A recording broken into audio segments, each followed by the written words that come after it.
So one of my gifts to you on Christmas Day is to keep it really short.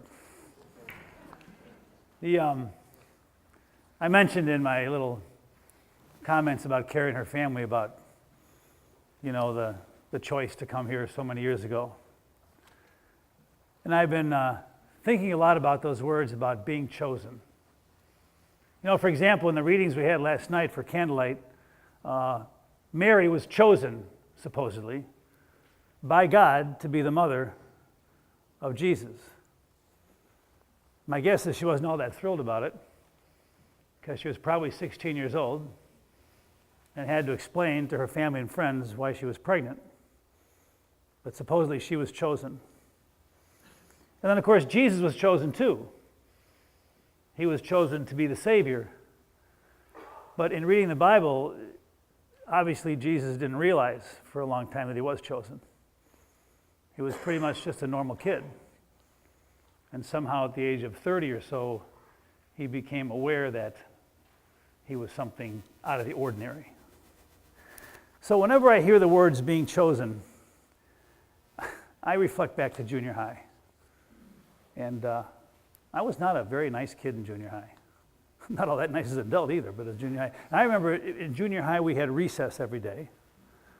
And we would go out on the playground and we would choose teams. You'd have two captains. And if you're going to have a softball game, you would choose teams.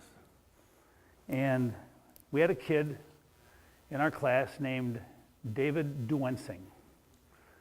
And this is before there was any sensitivity to people that had disabilities. And David had had a head injury when he was a young kid, and so he was very slow, he was very awkward, he was a horrible softball player, and he was always the very, very last one chosen because nobody wanted David on his team.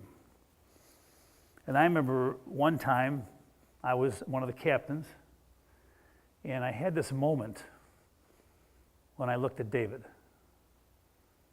And despite my incredible self-centeredness and a desire to win every single game in the history of the world for the rest of my life, I chose David first. And oh my God, did I get abuse from my buddies. Because how could you choose David to be on our team? We're not going to win. And after that, I never chose David again because of the abuse I got from my regular guys.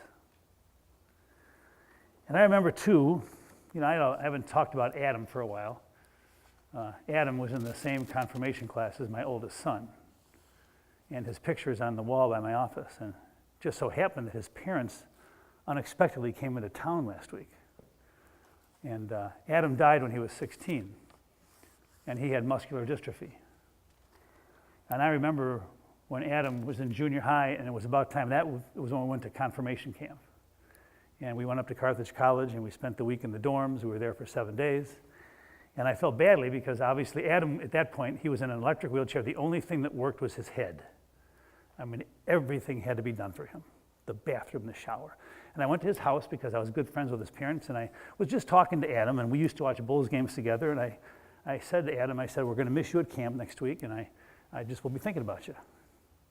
And Adam looked at me.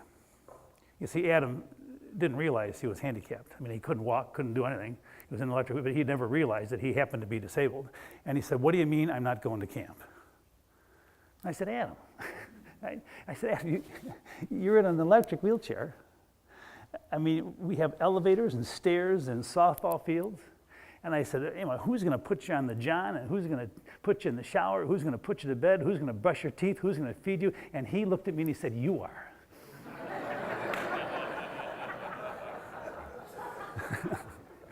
And I'm not going to tell you what I said after that.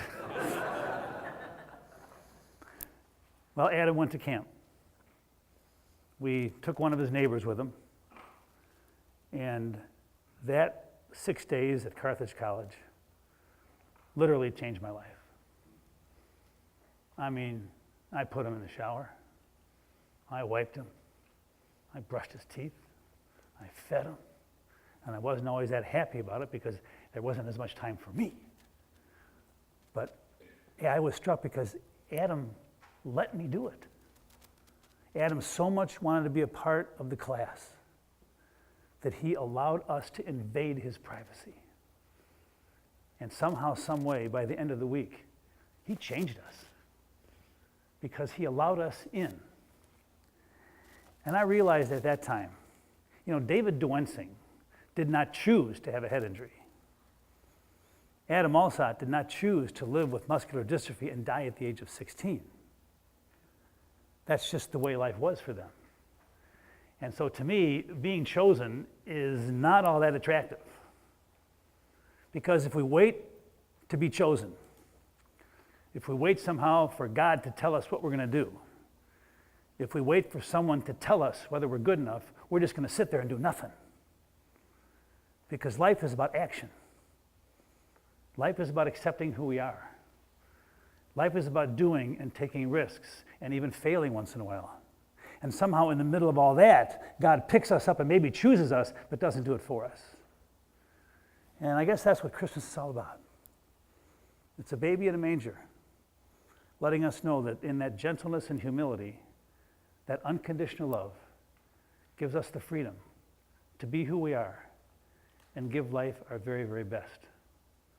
I'm not going to wait to be chosen. I'm going to wait and somehow, some way, give every moment my very best shot. And in the middle of all that, maybe God will choose us and make a difference in our life.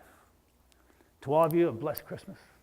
And hopefully that gift of unconditional love will not leave us as we leave this place today. Let us continue by saying the creed. It's on page 105 if you'd like to. And if you're able to, please rise.